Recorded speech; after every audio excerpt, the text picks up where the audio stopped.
दोस्तों हमारे भारत के हॉन्टेड प्लेसेस की जब बात होती है तो उसमें भानगढ़ किले का नाम सबसे ऊपर आता है।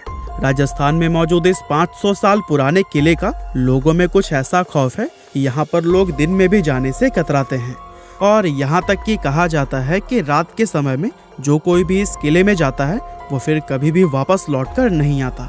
इसीलिए सरकार ने भी खुद बाकायदा बोर्ड लगाकर रात के समय में इस किले में जाने से प्रतिबंध लगाया हुआ है। और दोस्तों खौफ का आलम तो यह है कि रिजर्व्ड एरिया घोषित किए जाने के बावजूद भी भारतीय पुरातत्व विभाग ने डर की वजह से आज तक यहाँ पर अपना ऑफिस नहीं बनाया है। तो फिर भानगढ़ के इस किले का इतिहास क्या है और आखिर क्यों आज इसको इतना ज्यादा खौफनाक और भुतहा माना जाता है, ये सब हम हमारी आज के इस वीडियो में आपको बताने वाले हैं। दोस्तों भानगढ़ के इस किले का निर्माण आमेर के शासक राजा भगवान दास ने सन 1573 में अपने छोटे बेटे माधो सिंह के लिए करवाया था। उस समय यह किला पूरी तरह से खुशहाल हुआ करता था और इस किले के अंदर व इसके चारों तरफ लोगों की घनी आबादी रहा करती थी। लेकिन फिर अचानक एक ऐसी अनहोनी हुई जिससे कि इस किले की खुशियां हमेशा के लिए खत्म हो गई और एक समय खुशहाल नजर आने वाला यह विशाल किला एक भुतहा जगह में बदल गया। लोगों के मन में इस किले का ऐसा खौफ बैठ गया कि उन्होंने इसे छोड़ना शुरू कर दिया, जिसका नतीजा यह हुआ कि यह किला और इसके आसपास का इलाका पूरी तरह से वीरान हो गया। यहाँ तक कि आज भी ये किला सैकड़ों सालों से इसी तरह से वीरान पड़ा हुआ है, जो कि दिखने में बेहद ही खौफनाक नजर आता है। इसके बारे में लोग यह बताते हैं कि किले से लोगों के चीखने, चिल्लाने, रोने और घुंघरुओं की रहस्यमयी आवाजें आती हैं। साथ ही बहुत से लोग यह भी दावा करते हैं कि जो कोई भी इस किले में रात के समय गया है वो फिर कभी भी वापस लौटकर नहीं आया है। और यही वजह है कि दिन में भी बहुत कम लोग ही इस किले के अंदर जाने की हिम्मत कर पाते हैं। अब ऐसे में ये सवाल तो मन में जरूर आता है कि आखिर इस किले के साथ ऐसा क्या हुआ था कि इसको इस तरह से शापित और भुतहा माना जाने लगा। असल में इस किले के हॉन्टेड होने के पीछे लोगों द्वारा एक नहीं बल्कि कई अलग अलग कहानियां बताई जाती हैं, लेकिन उन सभी में सबसे फेमस, जिस पर लोगों द्वारा सबसे ज्यादा भरोसा किया जाता है, वो है राजकुमारी रत्नावती की कहानी। कहते हैं कि जब इस किले का निर्माण करवाया गया था तब इसमें रत्नावती नाम की एक बेहद खूबसूरत राजकुमारी रहा करती थी। उस समय राजकुमारी रत्नावती की उम्र 18 साल थी और उनकी खूबसूरती की चर्चाएं दूर दूर तक हुआ करती थी। उनकी सुंदरता की वजह से ही बहुत से अलग अलग सियासतों के राजकुमार उनसे शादी करने की इच्छा रखते थे, जिसके चलते अक्सर ही राजकुमारी रत्नावती के लिए शादी के प्रस्ताव आते ही रहते थे। लेकिन राजकुमारी ने तब तक किसी के भी प्रस्ताव को स्वीकार नहीं किया था। अब एक बार राजकुमारी अपनी कुछ सहेलियों के साथ खरीदारी के लिए बाजार गई हुई थी और बाजार में वो इत्र की एक दुकान पर रुकी और वहां से अपने लिए इत्र खरीदने लगी। इतने में ही उस दुकान से कुछ दूरी पर खड़े सिंघिया सेवड़ा नाम के एक व्यक्ति की नजर राजकुमारी पर पड़ी।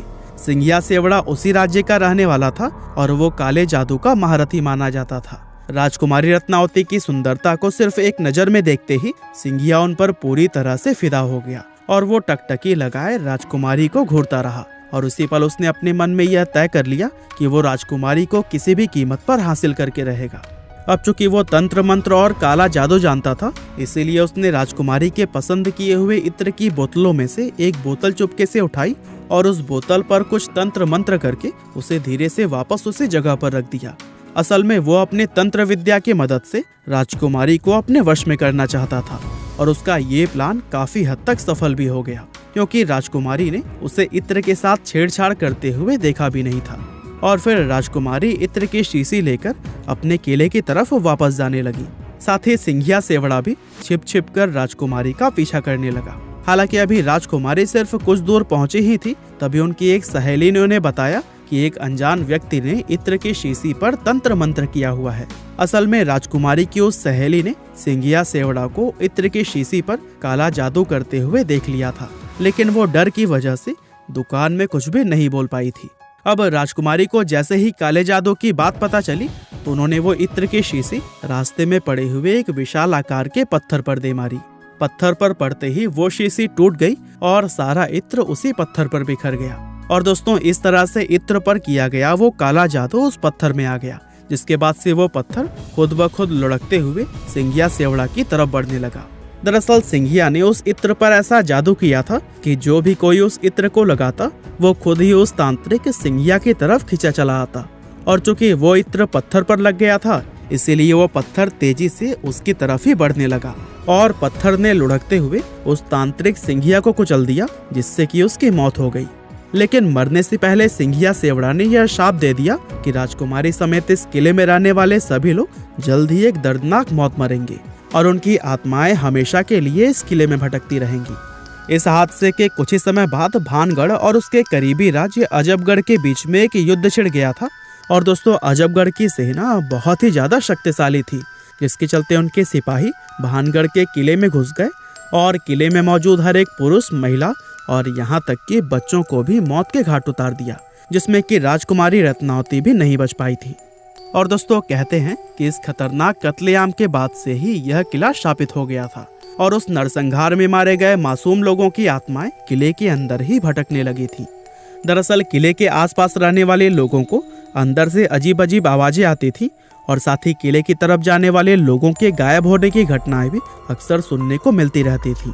और दोस्तों, इन सभी चीजों के चलते ही किले के आसपास रहने वाले लोगों ने भी अपनी बस्तियां छोड़कर दूसरी जगह पर रहना शुरू कर दिया और देखते ही देखते यह किला और इसके आसपास का इलाका पूरी तरह से वीरान हो गया।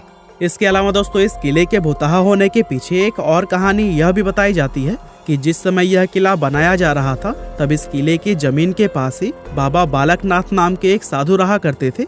और बाबा को जब इस किले के बनने की खबर मिली तो उन्होंने राजा भगवान दास के पास यह संदेश भिजवाया कि वे अपने किले को इतना ऊंचा न बनवाएं कि उसकी परछाई मेरी कुटिया तक पहुंच जाए। अब राजा भगवान दास ने बाबा की उस बात को गंभीरता से नहीं लिया और जब यह किला बनकर तैयार हुआ तो इसकी परछाई बाबा बालकनाथ की कुटिया तक पहुंच गई। और दोस्तों, उस परछाई को देखकर बाबा क्रोधित हो गए और गुस्से में उन्होंने श्राप दिया कि भानगढ़ पूरी तरह से तबाह हो जाएगा। और दोस्तों, बहुत से लोग आज यह भी मानते हैं कि भानगढ़ किले की यह हालत बाबा बालकनाथ के उसी श्राप की वजह से ही हुई है। इसके अलावा एक कहानी तो यह भी बताई जाती है कि भानगढ़ में एक युद्ध हुआ था, जिसमें कि भानगढ़ के सिपाही पूरी तरह से हार गए थे, लेकिन भानगढ़ के राजा और उनके परिवार के दूसरे लोग अपनी जान बचाकर वहां से भागने में कामयाब रहे। अब चूंकि उन लोगों ने किले के अंदर अपना काफी सारा खजाना छिपाया हुआ था, इसीलिए दुश्मनों से उस खजाने को बचाने के लिए एक झूठ फैलाया गया कि यह किला पूरी तरह से शापित है और अगर कोई व्यक्ति इस किले में जाएगा तो उसकी तुरंत ही मौत हो जाएगी। और दोस्तों, इस तरह से खजाने को बचाने के लिए फैलाई गई यह अफवाह लोगों ने सच मान ली और भानगढ़ का यह किला हमेशा के लिए हॉन्टेड समझा जाने लगा।